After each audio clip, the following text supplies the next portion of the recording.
Welcome to the idea of where we explore the noise, the nuance, and everything in between. And Mike and Bassey is not here today. She's under the weather, sore throat, just being taken out by the weather and allergies and colds and all sorts of stuff. So big up to Bossy. Looking forward to getting you back ASAP. And this is the space where culture, creativity, and conversation collide. Welcome, man. Bossy and our text thread has been going crazy because, there's just so much going on right now. There's so much in the news, political, entertainment, all sorts of Huh, there's a lot. There's a lot going on. And Bossy and I really wanted to do a thorough deep dive. I don't want to say, but just our thoughts about the recent murdering of Black women that have taken up space in our national media. Of course, we wanted to talk about Serena Fairfax, Dr. Serena Fairfax. Forgive me, I can't remember her. I can't recall her maiden name. And the woman in Shreveport, Louisiana. There was a woman in Chicago. There have been 7 or 8 prominent stories in the last 2 to 3 weeks about Black women that have been murdered at the hands of Black men. And Bossy and I have been talking about it via text and just really wanted to put our perspective into the space, really, and just for folks to digest it and take us to point with some of our perspectives. We are never the type of uh, podcast that wants to be salacious for salacious sake. We never want to be controversial just for clicks or anything like that. That's just not how we roll. And we, just wanted to provide some perspective on, prior to this podcast, my platform. I use my platform online. I have a blog that I write for, and my research, even for my doctoral studies, is centered on Black men. And there have been so many conversations as of late about Black men, umbrella term, sections of the Black man space online. There have been recent conversations about, Meg the Stallion and her breakup with Klay Thompson, and just all sorts of they just aren't getting the best representation right now by folks in the entertainment industry, in the athletics, just online in general. It's just been a lot of, the young people say weird behavior. Been a lot of weird behavior with folks that have been writing for anything that's against Meg the Stallion, and just trying to justify some of the murders and killings that we've seen at the hands of Black men in the last few weeks. So we really wanted to provide some perspective and our take on it in a smart, careful, and loving way, the best that we can. So we're still going to do that. When Bossy comes back, I'll try my hardest not to touch on those topics today and what I'm sharing with y'all today. But I do want to share, I text Bossy yesterday, and I can't remember I sent her a text, and it said, it was from, something on Instagram, and it said, like, is the Black manosphere online, you know, basically like taking leads from the manosphere, and the manosphere is, the kind of like the white boy space online where they just kind of degrade women and, talk negatively about women and make justifications for bad behavior. And the post was asking if the Black manosphere is doing the same thing. And I just shook my head when I saw it. Patriarchy is real. There are experiences that men, take on as a result of our patriotic, is that the right word? Stance in this country. And I'll just leave it there. I'll just leave it there. We'll talk about that. We'll talk about that when Bossy gets here. But what I did wanted to highlight was I had a theory, right? I had a theory that I sent to Bossy, and I probably said it on the show because it's something that I kind of just peeped, recently, that I peeped a long time ago, that I've been repeating because it happens every year. But we all know that, in sweeps months on TV, right? So back in the day before we had, 24/7, 365 television, new shows happening all year round. Before that, in the 70s, 80s, 90s, 2000s, shows came out in the fall. They had a hiatus, and then they came back in after, February, and then they all ended in April or May timeframe, right? And just something I kind of observed and something I kind of like felt is that the most salacious news stories, the news stories that marketing agencies, ad agencies, production companies, the topics that they know people are going to have the most controversy around, that stories are stacked during those times to make it seem like whatever issue they're addressing is happening all the time, or that it's a bigger issue that it appears to be. And so, just something that I observed, when, these are real things that happen, right? The murder of Serena Fairfax, the murders of the woman, or the murders of the children.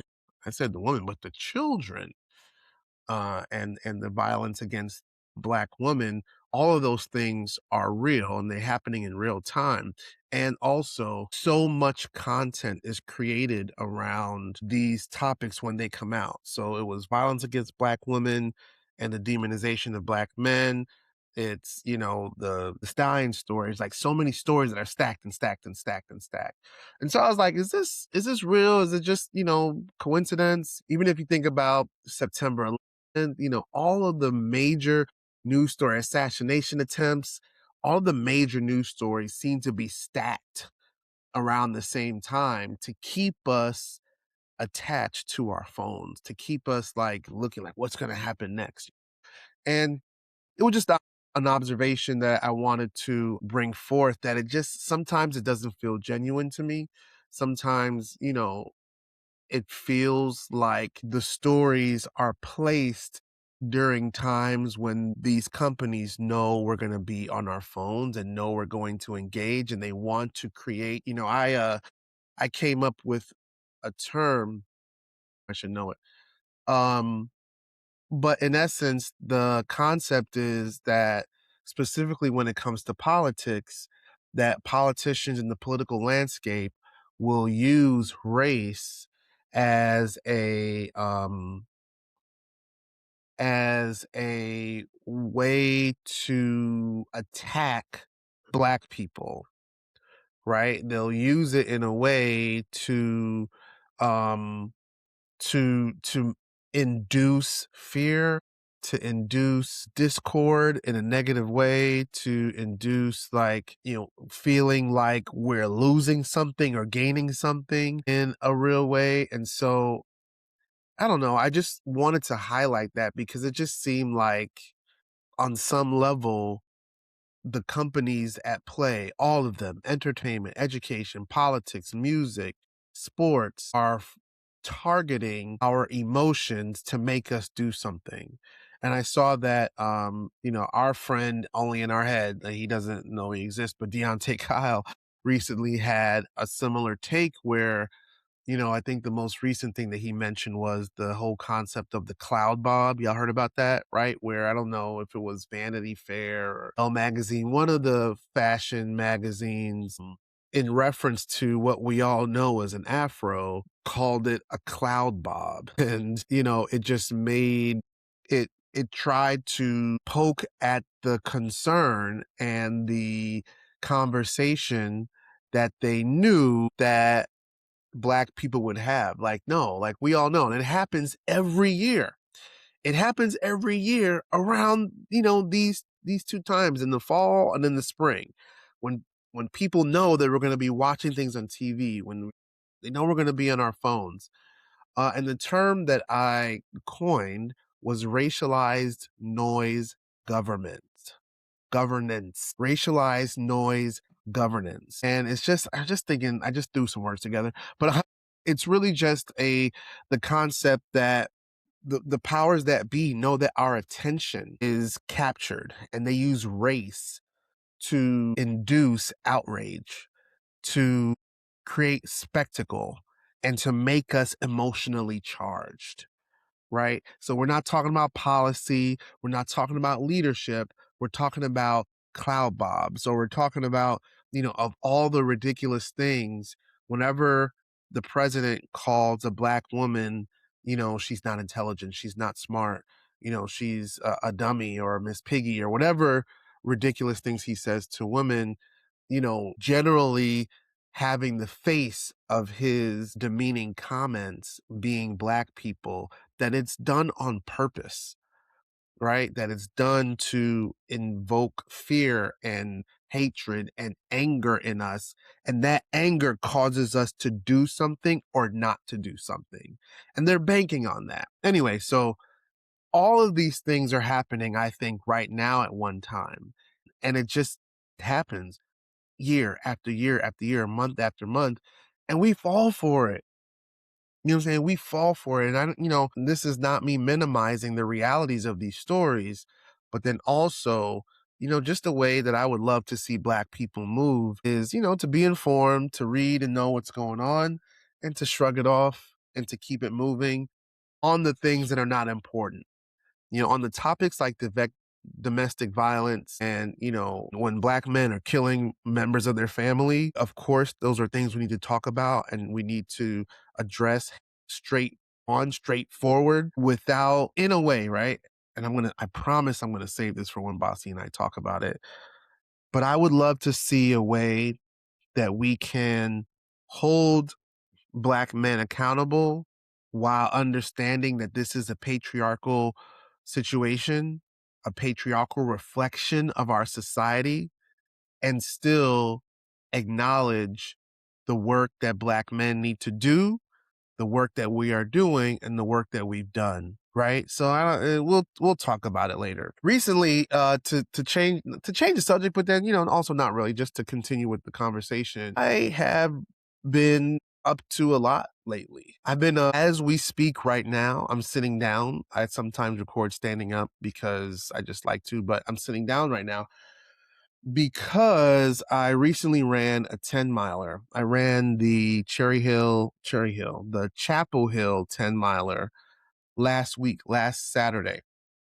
It was probably the hardest race I've ever run, not for the distance, but because the last 2 miles of this race were extremely uphill. Like, I don't want to say it wasn't like a gradual incline, right? Like, it was a very steep hill for the final 2 miles of the race.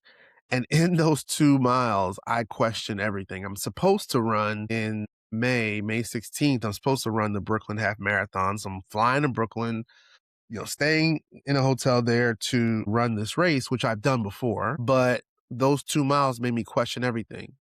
Prior to that race, I wrote an article on my blog also that I'm a proud black runner. And I wanted to highlight that. And in those 2 miles, it questioned everything. Like, maybe I'm not a runner. I don't know what's going on. I don't like this. It wasn't good. It wasn't a great feeling. But I made it through, got my medal, and it was, it ended up being fine. So I just wanted, like, I've been running now for my first race was in 2002, and I ran a 5K. And I ran a 5K because my job at the time, DC College Access Program, had like a fundraiser that they did. And this was kind of, these races weren't very popular in 2002. Right now, there's a race for everything, right? Like, back then they had the Marine Corps marathons, New York Marathon, Chicago, Boston, all that. But like these little races that anybody would just jump in and run, like, it wasn't really a thing, especially for black folks. Just wasn't a thing. And we seen the running culture has increased. And a lot of times, on the trail, when we're out in the races, see a lot of black folks, see a lot of black men and women, and it's an awesome thing. And the idea of being a runner is still something that's foreign to me, right? Still something that, like, I don't even like the term imposter syndrome. I think it's a setup term. It's a term that, people use to talk themselves out of places where they deserve to be.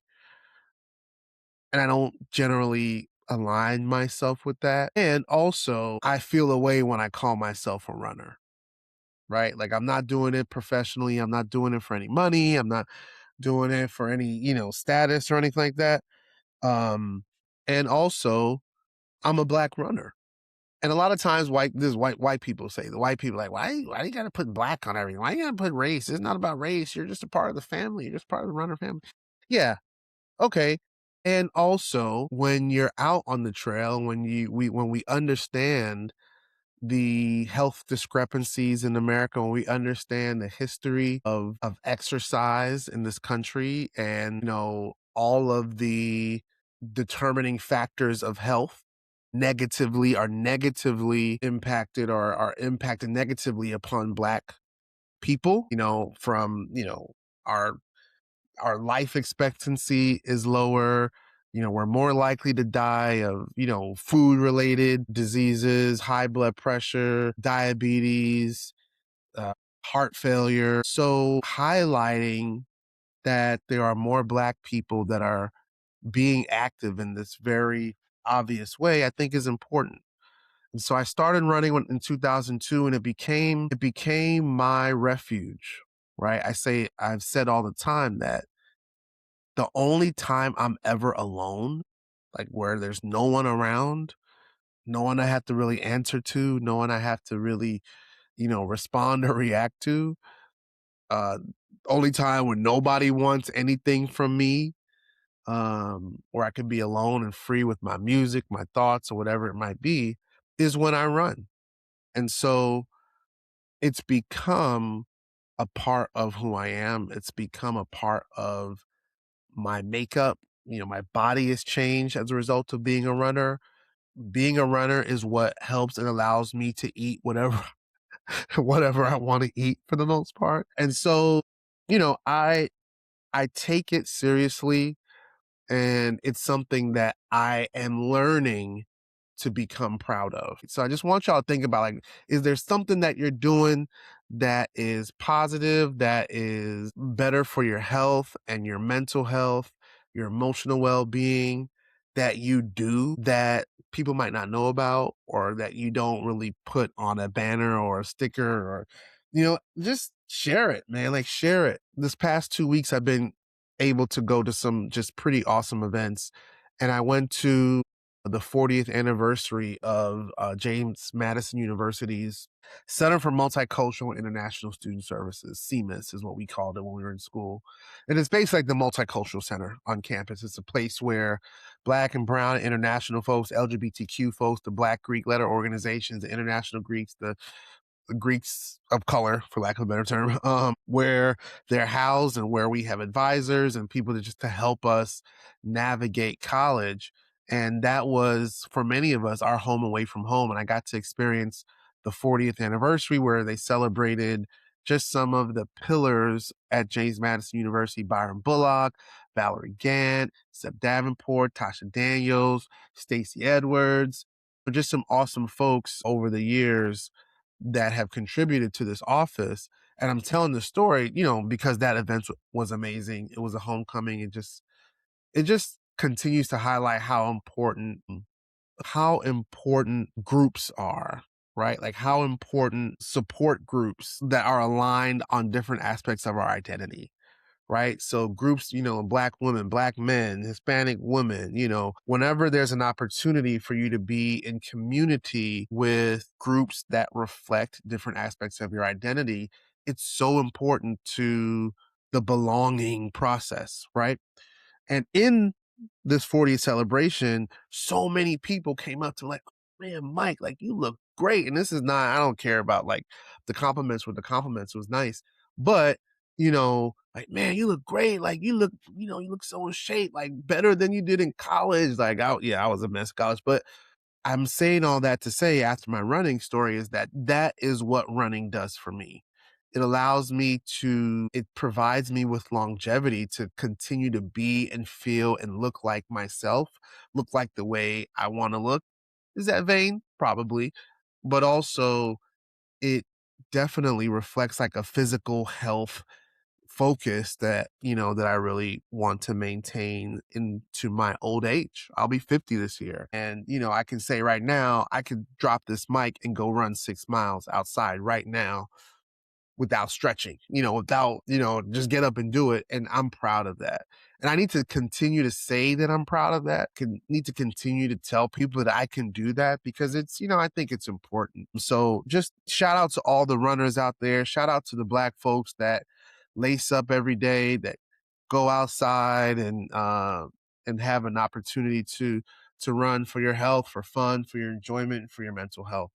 So for sure. Another thing I did this week was I went to see the Michael Jackson movie. And I'm not going to go into the details because I feel like that is also a topic that Bassey and I will cover. And I think it loosely has to do with the idea of Black manhood, from the reflection of how Joe Jackson was portrayed in the movie, how Michael, the star of the movie, was portrayed in the movie, and just the many facets of Black manhood that I would love to continue talking further with Bassey when Bassey's back. But a reflection that I had, I was talking to my boy on Instagram yesterday, and we were talking about Joe Jackson. And I made a comment about Joe Jackson on my page. And this is sometimes what we do, right? Like, it might not be a general way that we feel, but we put it out there because we feel it's the right thing to say and we don't want to offend anybody. So I'm guilty of this, I'll admit. And so there was an actual video of the real Joe Jackson, from 30, 40 years ago. And Joe Jackson was talking to LaToya, I believe. And LaToya, it looked like it was an interview or they were a part of another show or something. It looked recent. So maybe it wasn't in the 90s. It might have been in the 2000s. And LaToya was asking Joe, hey, she was saying like, hey, I love you. And, it would really mean a lot to me if I can call you dad and not Joseph. We grew up calling you Joseph. Do you mind if I call you dad? And Joe Jackson was like, of course I don't mind. Like, of course you can call me dad. Of course. Right. It just showed the softer side of Joe. I don't think, if we're talking about the movie, I don't think the Michael movie, showed Joe as kind of like one dimensional, which is fine. And Coleman Domingo did exactly what he needed to do. The Jacksons movie that came out on VH1 years and years ago kind of showed a more holistic portrayal of Joe Jackson, and it was a miniseries, so it had a lot more time to paint that picture. But in my post, I put, I know we all think Joe Jackson's a monster. And my boy was like, was he a monster? Like, yeah, he kind of was. You know what I'm saying? So we had this conversation. And my boy was like, yo, like, if Joe wasn't a monster, then we wouldn't have Michael, we wouldn't have Janet, we wouldn't have the Jackson Five, we wouldn't have Jafar. Like, and it got me to thinking, right? I'm gonna end on here. I'm not gonna keep y'all too long, because I know it's just a solo episode. Y'all stick in my voice. But it got me to thinking that we've seen, again, relating to the comment I was talking about earlier, like we've seen the demonization of Black fathers. Very recently, we have examples of Ball, the bald father. Why can't I think of his name? But LaMelo's dad, Leangelo's dad. We have examples of what fathers do to push their children. I wanted to break this down a little bit, and I don't really know like how to do it in a way that, that demonstrates like a full view of what I'm thinking here. But here's what I'm thinking. I'm just going to say it and then I'll process it as I talk. I'm a verbal processor, so that's what it's doing right now. The common sentiment, specifically thinking about Joe Jackson, right? That he was asshole, he was mean, the physical violence, right? Like there's not necessarily a place for that in today's society. I want to highlight in today's society, like the beatings that Michael took on behalf of Joe and a lot of the Jackson siblings took on behalf of Joe were a reflection of like those times in the 50s and 60s, which was probably even more of a reflection of the times that he grew up in the 1910s, in the 1920s, right? So I just wanted to I wanted us to think about who is the monster, or let me rephrase. Is it how much is a father's role in his family in identifying the talents and the skills of his children without being a monster to them? Monster in air quotes, right? Without being what, if you looked at it in isolation, like, oh my God, like you're so horrible, right? And I think about it, I'm deflecting onto Joe right now, but I'm thinking about myself, right? And I'm thinking about different moves that I've made as a father over the years, right? And how I've pushed my children, and how there were times when I didn't push my children, looking back on it like, damn, I wish I would have pushed a little bit more.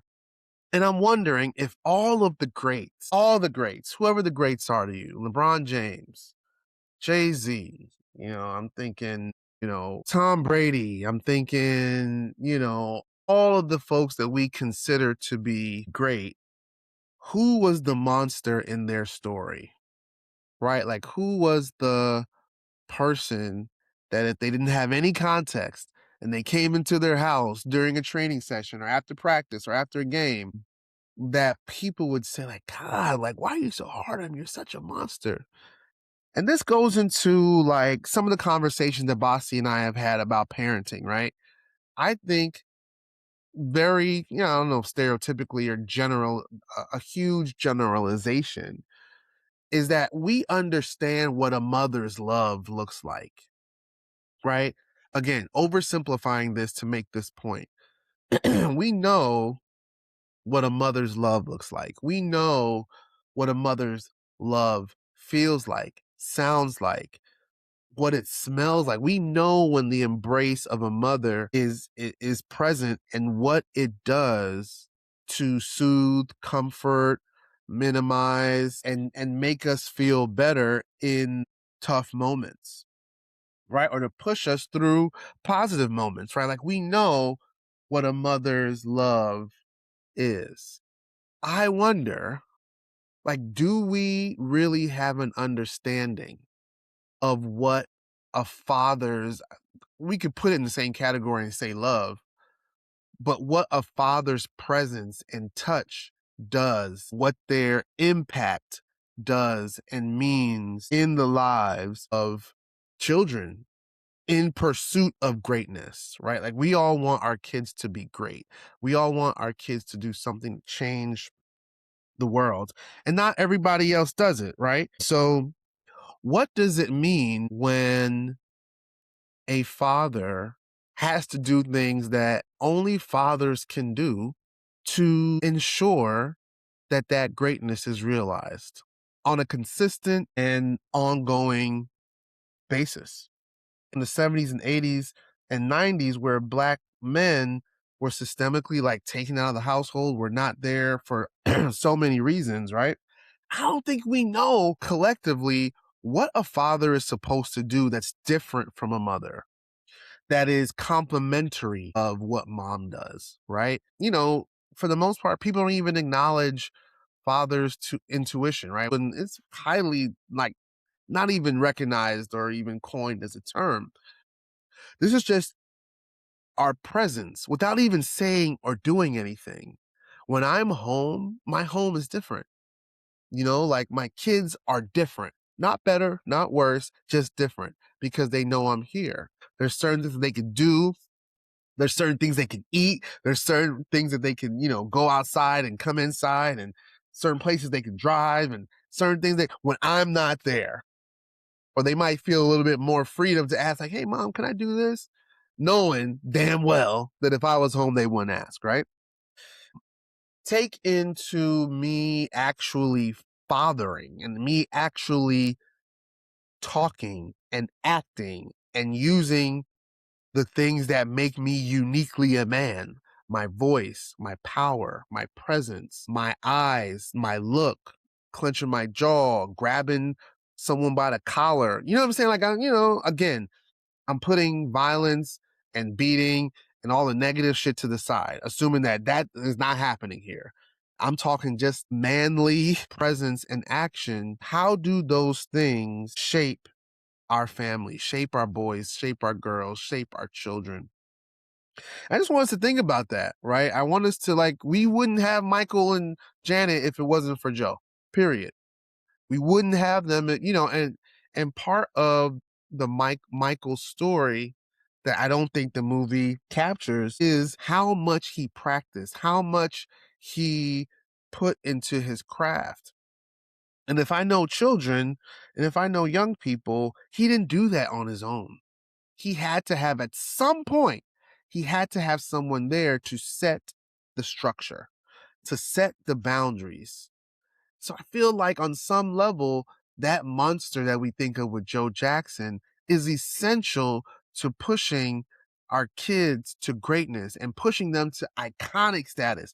And I'm not even talking about, yeah, we had the Tom Brady's, the LeBrons, the Michael Jordan, like we have that level, the Jays, we have that level. But I'm talking about just greatness for whatever your child is capable and of doing.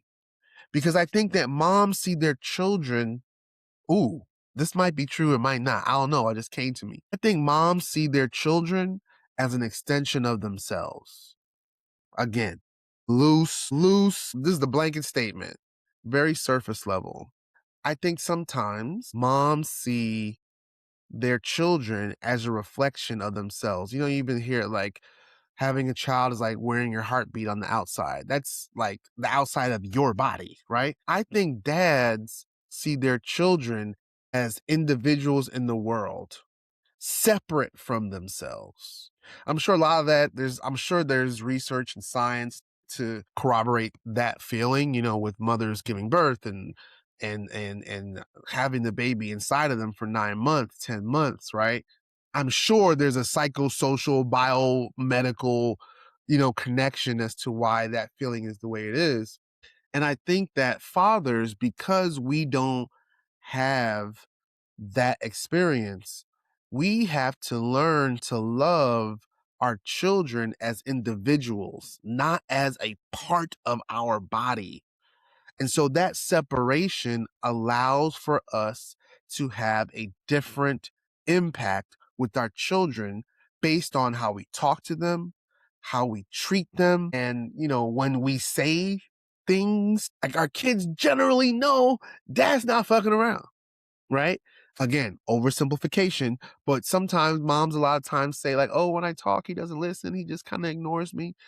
Don't necessarily always do that with dads, because dads have been talking to them as individuals separate from themselves since they were young, since they were not in society, right? I think dads have a unique potential and ability to see the potential in a child differently, not better or worse, but differently than moms do. And so that's why I always talk about dads. That's why I always talk about the idea of manhood, because when it comes to parenting, like I've said from the jump, the default is mom. Like the template for parenting is mom. And we needed that. We need that on some level, right? Because historically, men have more of an opportunity and an ability to leave. So moms are the constant. Moms are sometimes the protectors of children in that way.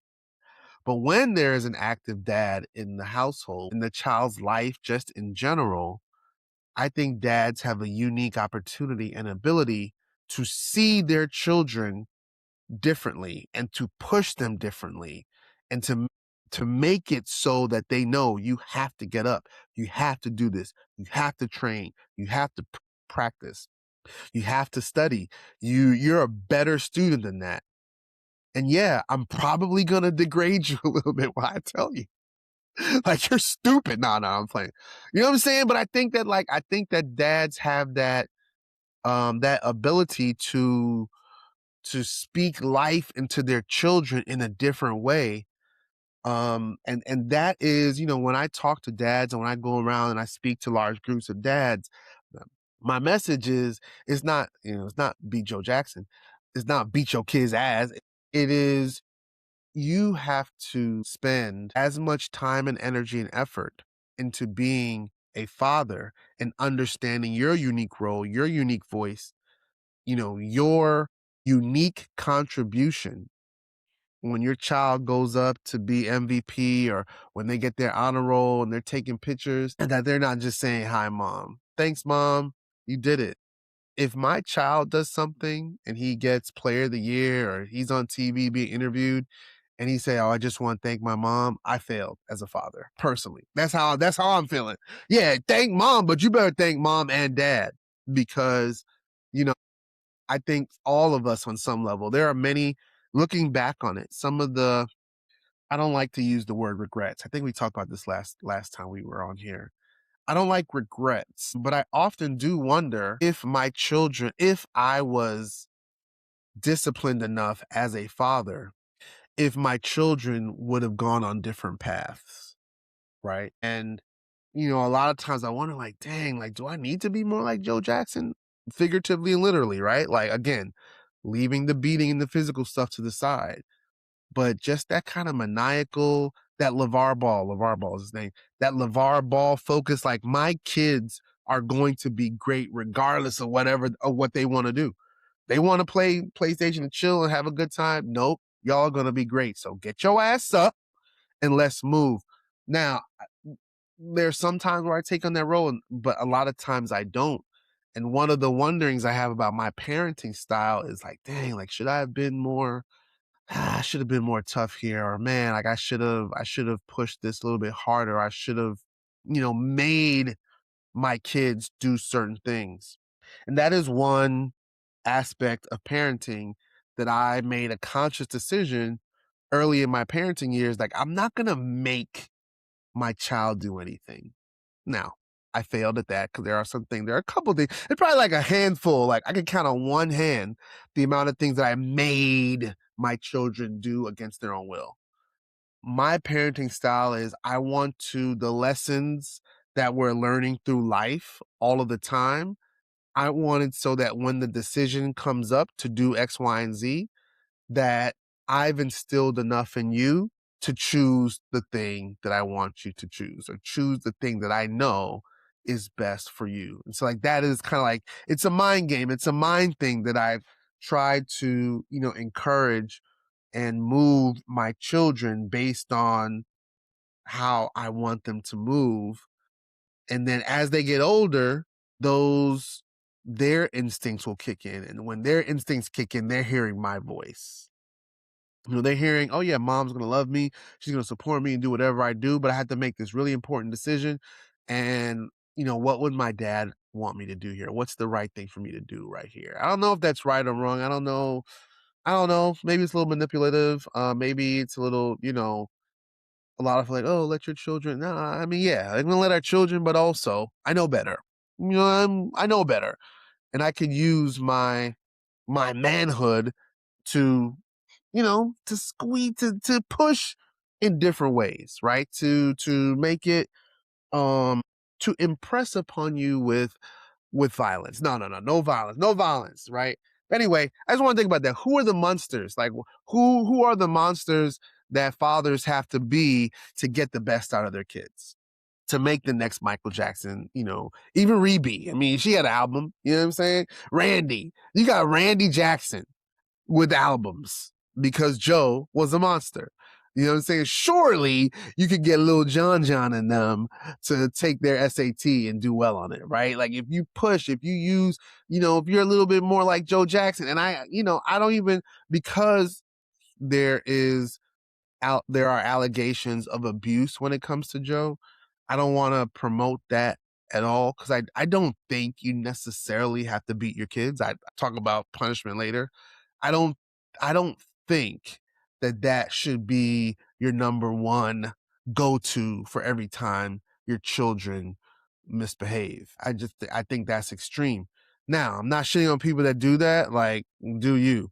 Uh, but when it comes to Joe, I don't want to highlight, what the tactics that we know that he took and the abuse that his children talk of, but there are other things that happened with the physical abuse that were beneficial. And we can't, so when we throw out Joe Jackson, like F Joe Jackson, he's canceled, even though he's dead. F Joe Jackson, blah, blah, blah, he killed Michael. I don't want to minimize that he did other things other than beat those kids. And so I don't know, maybe there's sometimes maybe I need to be more of a monster with my kids in that way. Anyway, y'all, thank y'all for listening. Just some reflections of the week. Looking forward to having Bassey back on. Spread the word. We are the Idea Pod on all socials. We're on Facebook, Instagram, we're TikTok. We're all over the place. And send us an email too. Let us know how you're feeling, how you're thinking of the show. Leave a comment. We are the Idea Pod. Thanks so much for listening, and keep finding the truth in the chaos, the clarity in the culture, and the joy in the journey. And we'll holla at you next week with Bassey. Peace.